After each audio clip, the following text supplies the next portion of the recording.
नमस्कार, आप सभी का स्वागत है। आज हम जानेंगे प्रदोष व्रत कथा के बारे में।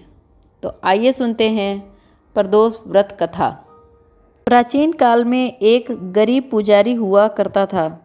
उस पुजारी की मृत्यु के बाद उसकी विधवा पत्नी अपने भरण पोषण के लिए पुत्र को साथ लेकर भीख मांगती हुई शाम तक घर वापस आती थी।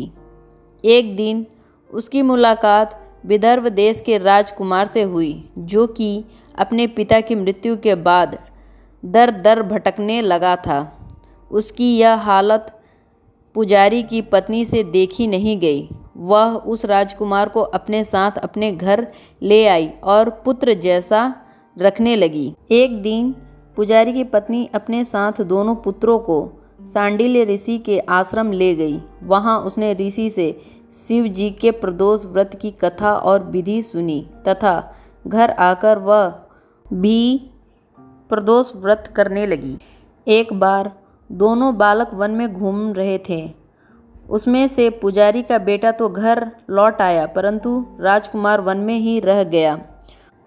उस राजकुमार ने गंधर्व कन्याओं को कीड़ा करते हुए देखा तो उनसे बातें करने लगा। उस कन्या का नाम अंशुमति था। उस दिन वह राजकुमार घर देरी से लौटा। राजकुमार दूसरे दिन फिर से उसी जगह पहुंचा जहां अंशुमति अपने माता पिता से बात कर रही थी। तभी अंशुमति के माता पिता ने उस राजकुमार को पहचान लिया तथा उससे कहा कि आप तो विदर्भ नगर के राजकुमार हो ना, आपका नाम धर्मगुप्त है। अंशुमति के माता पिता को वह राजकुमार पसंद आया और उन्होंने कहा कि शिव जी की कृपा से हम अपनी पुत्री का विवाह आपसे कराना चाहते हैं। क्या आप इस विवाह के लिए तैयार हैं? राजकुमार ने अपनी स्वीकृति दे दी तो उन दोनों का विवाह संपन्न हुआ। बाद में राजकुमार ने गंधर्व की विशाल सेना के साथ विदर्भ पर हमला कर दिया और घमासान युद्ध पर विजय प्राप्त की तथा पत्नी के साथ राज्य करने लगा।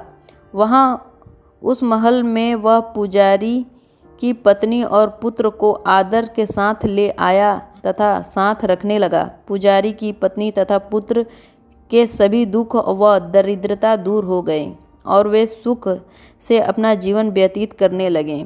एक दिन अंशुमति ने राजकुमार से इन सभी बातों के पीछे का कारण और रहस्य पूछा।